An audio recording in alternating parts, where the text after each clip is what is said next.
So today I am interviewing a very talented Nikki Powell from formerly Healthcare at Home, which we rebranded as Sciensus from the 5th of July 2021. Douglas Jackson have had a history of working with Nikki, but I was first introduced to her in 2019 when she was at Pendragon and looking for a new opportunity. Nikki secured a role as Head of Patient Services at Healthcare at Home in June 2019, and recently her successes have led her to be promoted to Director of Patient Services and Experience. So well done, Nikki. Thank you. She is a top-performing, profit-driven, strategic contact centre operations, transformation and delivery professional with a heavy customer experience focus and outstanding skills in expanding year-on-year performance.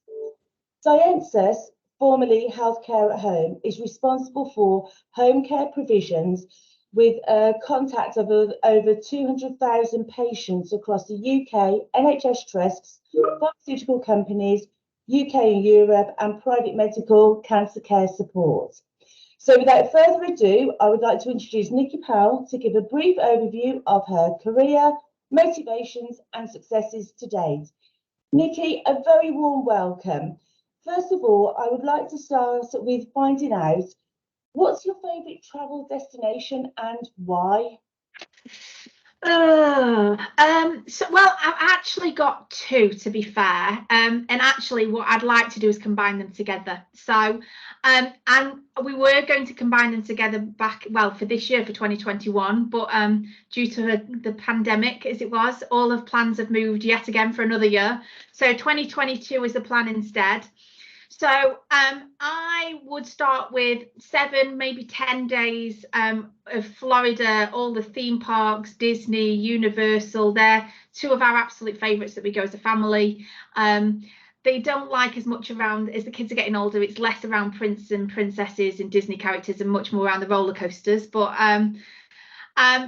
then what I'd need to follow that up is another 7 days of pure Caribbean sunshine. So I like to cruise, been on a number. So a cruise around the Caribbean, it's my idea of relaxation heaven. A different beach on a different day with generally a different cocktail would be nice. Really helping me to de-stress and unwind and chill before going back to the day job. So anybody who knows me or has worked with me knows I am a bit like a Tasmanian devil when I'm at work. I move at 100 miles an hour. So that's the same with Disney. But then at the weekends, I also like to be a bit of a sloth. So having that ability to really chill and recharge my batteries. So that cruise covers both aspects, I think. So it has to be 3 weeks then on that basis. So not that I can never get a 3-week holiday very often. But yeah, if I can, that would be good. Well, that sounds like an amazing combination for a holiday. And I'm sure there's quite a lot of people that would relish the fact of having 3 weeks off and combining the two from that point of view.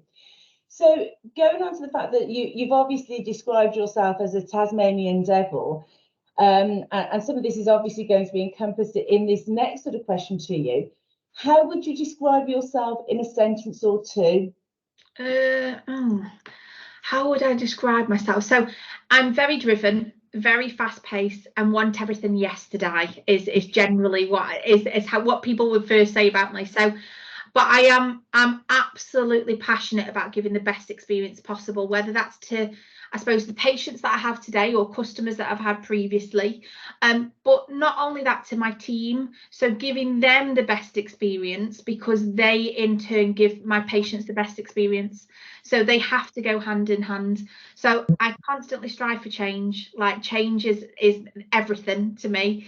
But not just to do it for the sake. It's got to have value. And there's no real off switch. So constantly looking at what I can do today, what can I do tomorrow, what are we doing next week. BAU is not a real state is probably the one. It's like my tagline is there's no such thing as business as usual, because that means that you're going backwards.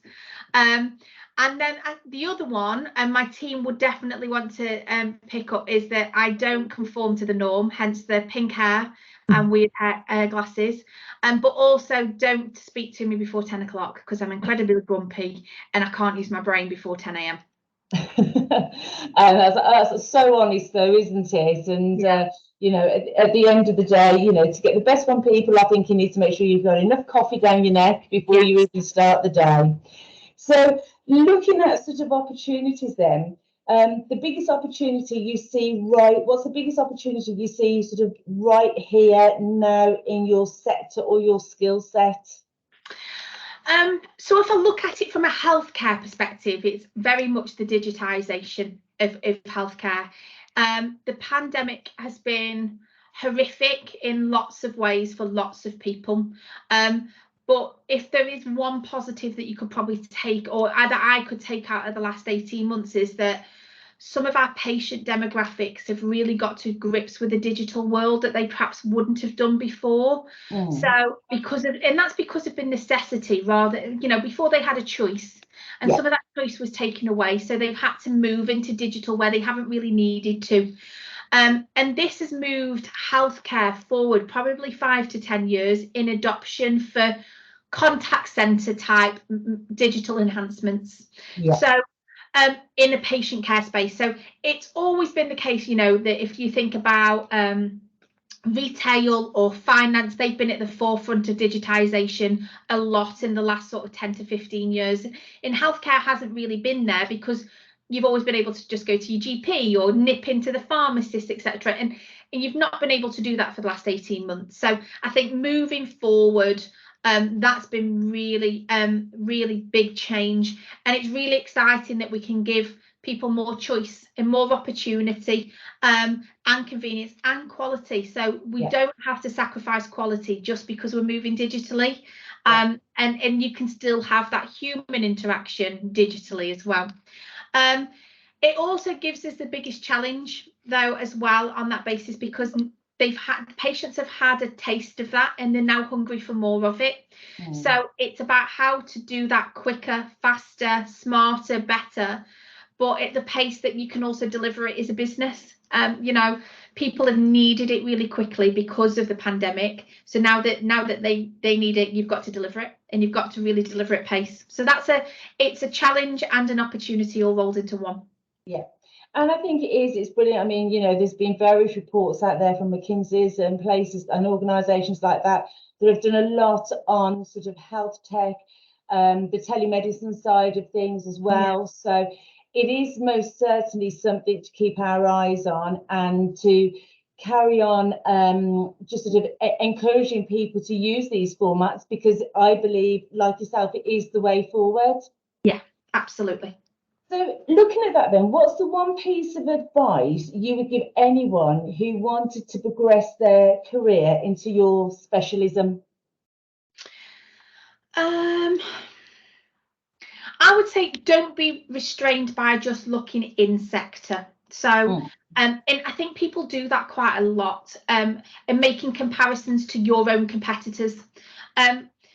You need to look outside of your market. So look outside of healthcare, strive for excellence in different fields, and then bring it into what you do now. So if I talked in the same way, don't be scared of that failure. But if you look at things like retail, or if you look at financial services, they've probably made more of the mistakes that you don't need to make on that basis. So take their learnings and move it forward, and almost miss the mistakes out. So that means that you then, but don't worry, don't be scared of failing. Just do it fast and then move on quickly. And learn and adapt is probably the way. Not all ideas will work for your sector, but if you do try, if you don't try it, you won't know. So looking at it, be able to scope it out and think, what if we could, not why should we type scenario. And in respect to the career aspect, there doesn't need to be limitations and timeframes. You don't need a degree in this, you just need some experience and being able to challenge the norm. So, I didn't come into this industry with degrees and going to university, etc. But I started from the bottom and worked my way up. Both of them have equal capability in being able to do that. If you've got sound industry knowledge, you can really go far. What you do need to be able to do, though, is sit and in the shoes of those people that are answering those calls, or those, so especially in contact centres or chats, and understanding that them being on the front line is the hardest job of all. So the person answering those phone calls, handling those inquiries, dealing with those complaints, whatever it may be, they have the hardest job. The CEO, the CFO, whether it's me from a digital patient experience perspective, that is nothing compared to the person that sat on with a headset on at the front line. And if you recognise that and ensure that everything you do makes their lives easier, because they make the lives of their customers or their patients' lives so much better overall. Absolutely. And, you know, I think not only across healthcare, but across a lot of industries, again, one of the good things that's come out of this is understanding the talent of the frontline workers, of the customer service agents, understanding what they have to go through, good or bad, and being able to support them in every which way as possible. So yeah, absolutely. So if there is some good to come out of it, then again, that is one of the better things, isn't it, really? Yeah.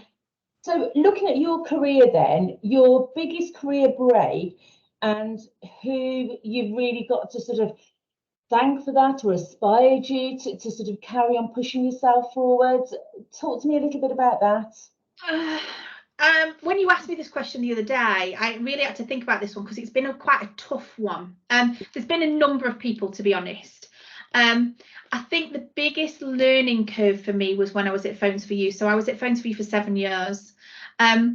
And that business was one that you either loved or you hated. It was very a Marmite business, being very, you know, but I loved every second of it. And I think the reason being is it hit all of the key things that I want in a job. So it was really fast paced, it was very driven, it was fearless, it was a proper industry disruptor. It didn't conform to the norm. The list is endless as to why I loved it, to be fair. But one of the biggest things was the team I worked with. They were immense. So from the top to the bottom. So if I think about the people who got the headsets on, to the people that were, you know, that was my managing director, etc. But to name a couple, because I will name drop a couple. So there was Sarah Dodd, who is now a transformation specialist at Assurance, but she was the most inspiring boss I've ever had. We still bounce ideas off each other today, and thought processes, and moans, I'll be honest, moans too. And that's been nearly 20 years to do that. So I think that's good. And then the other one wasn't somebody who I necessarily actually worked with, but the other one was Dave Evans. So he came into Phones for You to support the leadership development. So he was brought in as a leadership coach with his company, and he completely changed my mentality, and probably hundreds of others in Phones for You at the time. He gave me the confidence that you're in control of the changes in your life. So even when things aren't going to plan, that's okay, because you can control it.